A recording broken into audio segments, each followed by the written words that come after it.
Assalamualaikum, perkenalkan saya Bidan Nisa. Apakah ibu dengan ibu Rini? Ya ibu, saya Boleh tahu nama panjang ibu siapa? namanya Ibu Rini Ibu Rini. Susanti. Terus alamatnya? Alamatnya Jalan Serang, Terus Desa Desampurna. umurnya berapa ya Bu? Umurnya 25 tahun ibu. Baiklah Mbak. Saya kali ini kita akan melakukan konseling karena dari data yang saya baca hari ini Mbak akan melakukan konseling dengan saya. Apakah Mbak bersedia? Iya, saya bersedia ibu. Jadi nantinya segala privasi yang Mbak sampaikan itu akan saya jaga kerahasiaannya. Jadi Mbak jangan sungkan atau malu untuk mengatakannya. Baik ibu. Sebelumnya saya ingin tahu keadaan Mbak saat ini bagaimana? Keadaan saya saat ini, saya sudah merasa enakan ya sekarang. Karena sebelumnya saya merasakan sakit kepala, terus kalau malam hari susah tidur. Lalu besoknya saya bilang ke teman saya apa yang saya rasakan selama ini. Tapi teman saya ngasih obat ini. Setelah saya cari-cari obat ini, ternyata obat ini termasuk golongan narkotika Bu Bidan.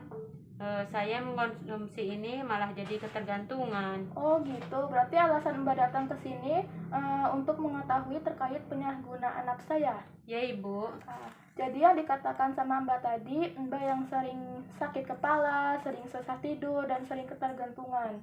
Dilihat dari bentuk obatnya sih kecil-kecil ya Mbak.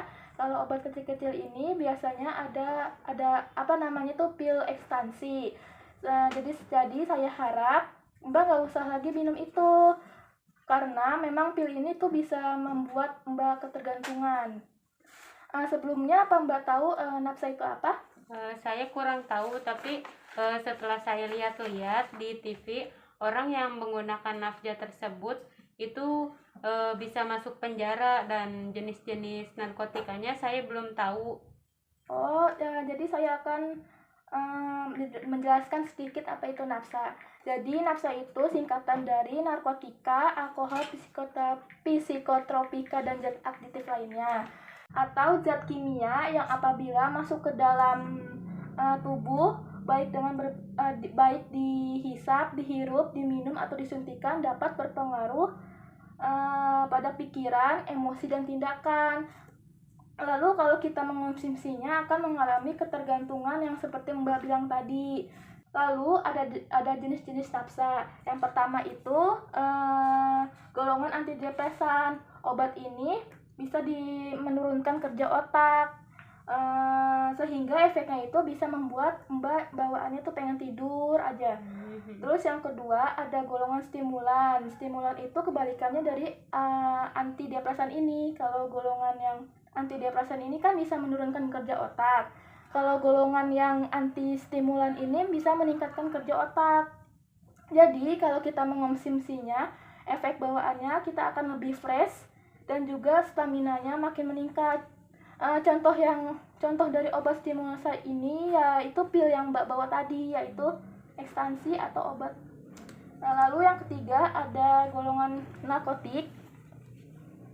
Yang ketiga ada narkotik. Golongan narkotika ini adalah halusinogen. Jadi kalau kita mengonsumsinya bisa menimbulkan fantasi atau halusinasi.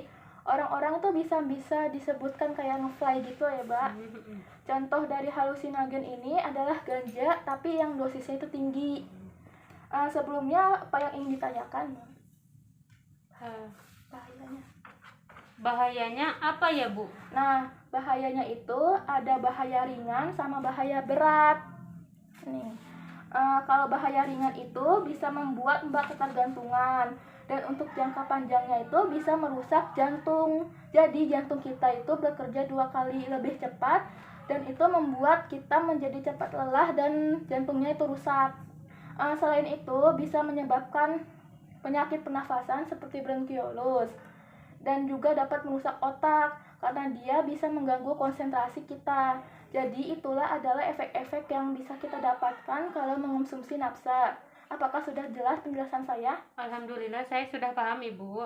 Lalu saya akan menjelaskan sedikit faktor-faktor kenapa Mbak mengonsumsi nafsa. Ada 2 faktor ya Mbak. Yang pertama itu ada faktor internal sama eksternal.